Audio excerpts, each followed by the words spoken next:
Om, Om, Om.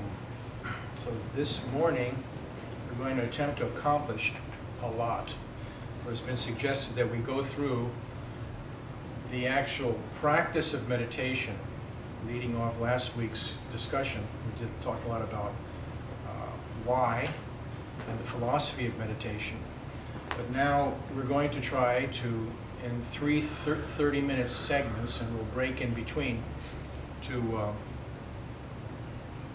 actually go into the practices of meditation of three major areas. And the first we'll go through is breath meditation, which is used a lot by Buddhists, also by Hindus. We will find that the breath meditation is incorporated also into the meditation that is called mantra meditation. And then we'll try to cover at the last section the self-inquiry method that was highlighted by Ramana Maharshi. But we'll begin with this section on breath and why breath is so important. So to begin, I want to read just 5 quotes from 5 different religious paths or schools. From the Upanishads, from the Brihadaranyaka Upanishad, we find this: he who breathes in with your breathing and is yourself. He who breathes out with your breathing out is yourself. The breaths are the real, and the reality is the self.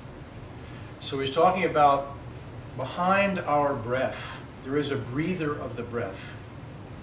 They talk about prana, which means both life and breath.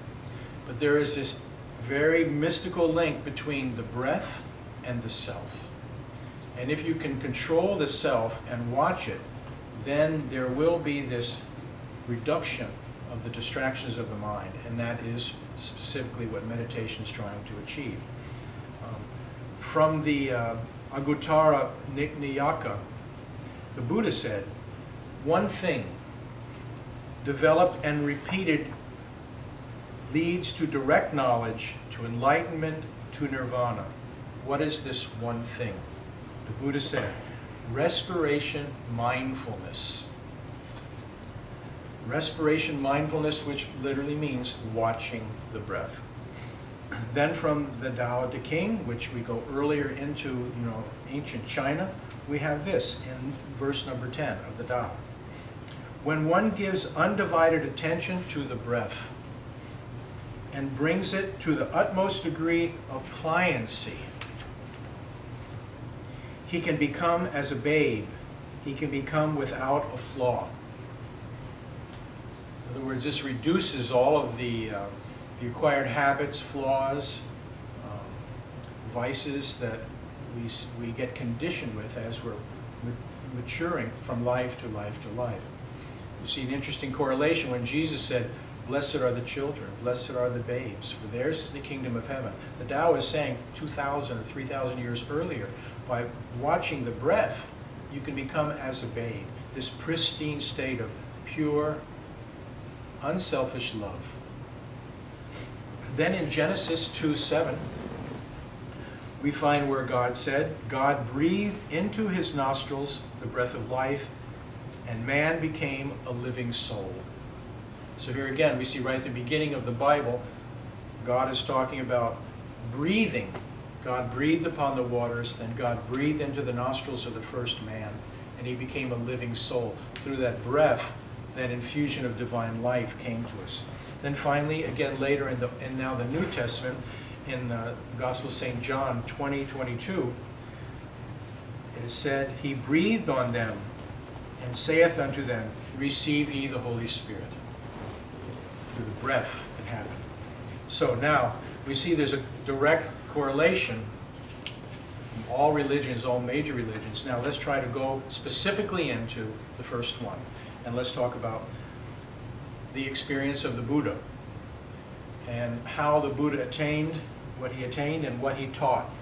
Actually, since we mentioned that there was just not too long ago a television program about the life of the Buddha, And they gave a description of what happened under the Bodhi tree, and saying that the Buddha, after 6 years of the most intense tapasya, or intense spiritual practice, the Buddha did finally come upon the method of enlightenment. And let's read it. This is from the Middle Nikaya, number 36. This is the actual experience. This is from the Pali Canon translated into English. And this is exactly how the Buddha came to the idea, and then he applied the practice of enlightenment. He said, the Buddha, recounting his experience beneath the Bodhi tree, the Buddha said, "I thought, while my Sankhya father, the king, was busy, and I as a child was sitting in the shade of a rose apple tree, then I had direct acquaintance of entering up upon and abiding in meditation through watching the breath." Then he said, "Might that be the way to enlightenment?" So we see this is what the Buddha did. He just sat and watched his breath. Okay, let's try to forget more philosophy and the reason why, since we went through it, and let's now directly take up the practice of breath meditation and how it's done. So, just before we do it, I want to go through a couple components, what we might say components, what we do. The first thing we have to do in meditation, whether it be breath, mantra, or inquiry, we have to get our body into position. Now, with these handouts, which I've given everyone, we can start to follow right with the beginning. Now, we will speak into about the actual assimilation of watching the breath into mantra meditation. And actually, even though we're now covering mantra meditation and breath meditation together, the Buddhists did use, as we covered last week, some mantra. And they did Namo Amitofo, Buddho Buddho, Om Mani Padme Hum. There were different mantras they used, but it was all in relation to the breath. And the breath was the meter by which the mantra moved on in meditation. So, in the practice of meditation, using breath as well as mantra, we begin by getting our body into position. So what we do is we become relaxed and comfortable. This is the most important thing, because we need to get the body relaxed. This is getting it into position. If it's difficult to sit in a cross-legged position, or if you have to sit in a chair, the important thing is you try to sit in a straight line, straight up. Now this means, and this is coming from the Upanishads, as well as the Buddha Nikaya, that they say the head, the neck, and the torso should be in a straight line.